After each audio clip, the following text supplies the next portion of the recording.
ప్రగతికి పట్టుకొమ్మలన్నారు. అట్లాంటి పల్లెలు ప్రగతి బాటలు నడవాలంటే గ్రామ సర్పంచ్గా ఎన్నుకునే ఎన్నికల్లో ప్రస్తుతము గ్రామంలో ఏ గ్రామంలో చూసినా చాలా బిజీ ఎన్నికల జాతర వాతావరణం కనిపిస్తుంది.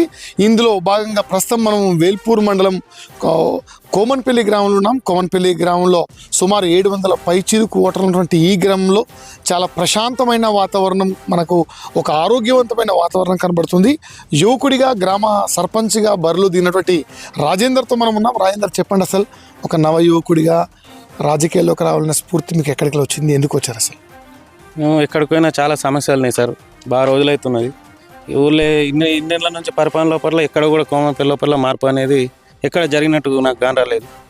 సో నేను ఎక్కడైతే డ్రైనేజీల సమస్య కావచ్చు, లైటింగ్ సమస్య కావచ్చు, ఇంకా ఎందరికో పింఛను రాని మహిళలు ఎందరో ఉన్నారు. నేను చెప్పాలంటే ఒకటి ఫ్లాట్ల విషయం, ఇందిరమ్మ ఫ్లాట్లు కానీ ఆ విషయం లోపల, రోడ్ల విషయం లోపల తప్పకుండా అవన్నీ ఏవైతే ఉన్నాయో ఇవన్నీ తీర్చాలని ఒక ఆశయంతో వచ్చిన. నాకు రాజకీయాలు అంటే పెద్ద ఆశయం లేదు, ఒక సంకల్పంతో ఒక ఆశయం పెట్టుకొని రావడం జరిగింది. నేను ప్రతి ఒక్క ఇంటికి వెళ్తా, ప్రతి ఒక్కరితోటి ఎంతో ప్రేమగా మాట్లాడతా. నాతోటి కూడా వాళ్ళు అంతే ప్రేమగా ఉంటారు. వాళ్ళ సమస్యలు ఏందో నాకు అన్నీ తెలుసు. ఎందుకంటే ఇంటికి అడిగినా నా పేరు చెప్తారు. నేను ప్రతి ఒక్కరికి తెలుసు. రాజేందర్ అంటే ప్రతి ఒక్కరికి తెలుసు. సో నాకు వాళ్ళది ఉన్న సంబంధం అటువంటిది. ఇప్పుడు కాదు, నేను చిన్నప్పటి నుంచి అంతే అందరితోటి ప్రేమగా ప్రేమతోటి ఉంటా కాబట్టి అందరూ ఇట్లా సమస్యలు ఉన్నాయని చెప్పడం జరిగింది.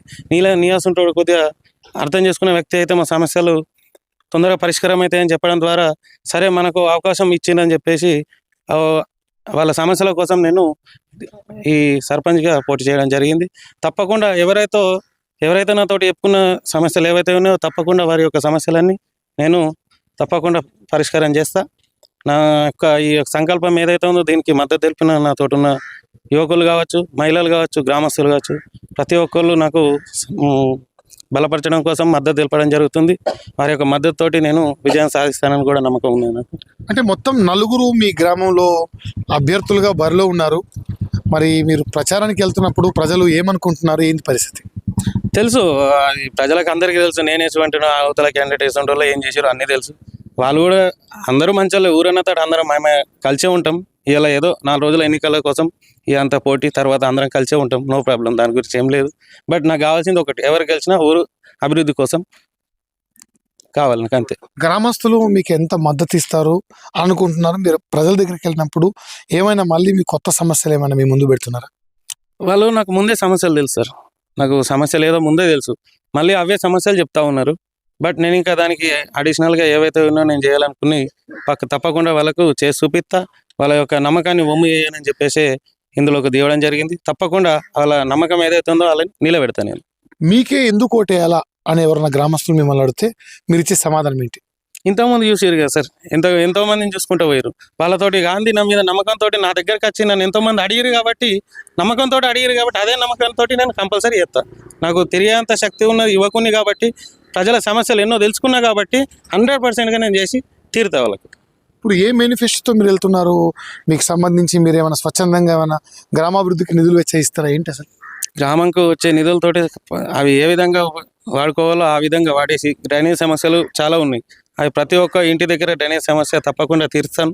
అదేవిధంగా లైటింగ్ సమస్యలు ఉన్నాయి.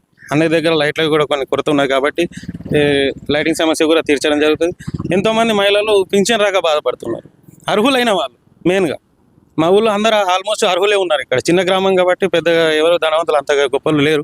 సో ప్రతి ఒక్క మహిళకు, ప్రతి ఒక్క వ్యక్తికి ఎవరైతే అర్హులు ఉన్నారో ప్రతి ఒక్కరికి పింఛన్ వచ్చే విధంగా కంపల్సరీ నేను ప్రయత్నం చేస్తాను సార్. అంటే ప్రముఖంగా ఇందిరమ్మ ఇళ్ల స్థలాలు కూడా గత ఎంతో కాలంగా పెండింగ్లో ఉన్నాయి.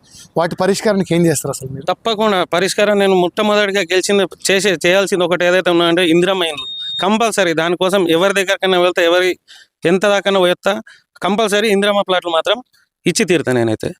మెయిన్ ఇంకోటి, మాకు దుబ్బ నుంచి ఒక రోడ్డు ఉన్నది సార్, అది చాలా ఖరాబ్ అయిపోయినది. అందరికీ సమస్యలు బాగా ఇబ్బంది కలుగుతుంది కాబట్టి దాని గురించి కూడా నాయకులను కలవడం జరిగింది. ఆ పరిష్కారం కూడా త్వరలోనే చేస్తామని చెప్పడం జరిగింది. తప్పకుండా రోడ్డు సమస్యలు కూడా క్లీన్ చేస్తాం సార్. ఫైనల్గా చెప్పండి రాజేందర్, మీకు వచ్చిన గుర్తు ఏంటి? మీ గుర్తుకు ఎలా ఓటేయమని మీ గ్రామస్తులు మీరు అభ్యర్థిస్తారు?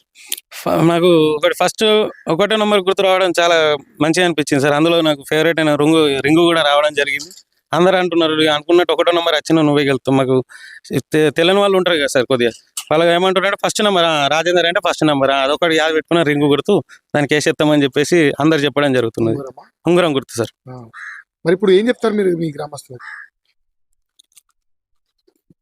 ప్రతి ఒక్కరు అలా ఏదో నమ్మకంతో నన్ను మంచి చేస్తాను ఏదో నమ్మకంతో నిలబడమంటే చెప్పారు. అదే నమ్మకాన్ని ఒమ్ము చేయకుండా ప్రతి ఒక్కళ్ళకు పక్క గెలిపిస్తారని నమ్మకం ఉన్నది. అదే నమ్మకంతో వాళ్ళ సమస్యలు కూడా నేను తీరుస్తాను, నాకు కూడా నమ్మకం ఉన్నది. మీ వైపు నుంచి మీరు చెప్తున్నారు కదా, మీరు గ్రామస్తులను ఏం కోరుతారు చెప్పండి. తప్పకుండా నా మీద నమ్మకంతో ప్రతి ఒక్కళ్ళని అడుగుతున్నా ఓటు తప్పకుండా నా మీద అదే నమ్మకం ఏ విశ్వాసంతో అయితే నన్ను ఉండమన్నాడు గుర్తుతోటి ఉంగరం గుర్తుతోటి వేసి నన్ను గెలిపిరి పక్క ఇంతకుముందు ఉన్న గ్రామం ఏ విధంగా ఉన్నదో ఈ 5 సంవత్సరాల తర్వాత ఏ విధంగా అవుతుందో 100% నెక్స్ట్ ఎలక్షన్ల వరకు ఈ 5 సంవత్సరాల్లో చేసి చూపిస్తాను నేను. మీరు చెప్పండి, అసలు మీరు మద్దతుదారు ఉంటున్నారు, ఏంది అసలు ఈయన పరిస్థితి? ఏమనుకుంటున్నారు అంటే ఒక మాట చెప్పండి. అసలు మీరు రాజేందర్ని ఎందుకు మీరు సపోర్ట్ చేస్తారు? అంటే యువకుడు, ఉత్సాహవంతుడు, గ్రామంలో సమస్యలు తెలిసిన వ్యక్తిగా ప్రజల్లో ఉన్నాడు. అతనికి మద్దతు తెలిపితే గ్రామం అభివృద్ధి చెందుతుందని ఆశిస్తున్నాం. ఇతరులు కూడా మద్దతు, వాళ్ళు కూడా గ్రామ పట్ల సమస్యలు తెలిసిన వారే. కానీ రాజేందర్కి ఎందుకంటే ఆయన యువకుడు, అందరితో ఆప్యాయతంగా ఉంటున్నాడని ఒక ఉద్దేశంతో ఆయనతో మేము మద్దతు తెలపడం జరుగుతుంది. మీరు చెప్పండి మీరే ఒక మాట, అసలు రాజేందర్కు మీరు ఎందుకు సపోర్ట్ చేస్తున్నారు? యువకులు రావాలి రాజకీయాలకు, అందుకే రాజేందర్ని రమ్మంటున్నాం. మా బెస్ట్ ఫ్రెండ్ రాజేందర్, ఆయన మీద మాకు నమ్మకం ఉంది, ఊరికి మంచి చేస్తాడని మేము ఆయనతో సపోర్ట్గా నిలబడ్డాం, ఆయనను గెలిపించుకుంటాం. రైట్. మొత్తానికి కొమన్పల్లి గ్రామంలో తరానికి మరొక తరానికి అంతరం కనబడతా ఉంది. నవ యువకుడైన రాజేందర్ ఖచ్చితంగా గ్రామస్తులు తనను ఆశీర్వదించి గెలిపిస్తారనే ఆశాభావాన్ని వ్యక్తం చేస్తున్నాడు. ఇది ఇక్కడ తాజా పరిస్థితి. కెమెరా పర్సన్ ఉదయ్తో జానా రమేష్, J6 న్యూస్, కొమన్పల్లి.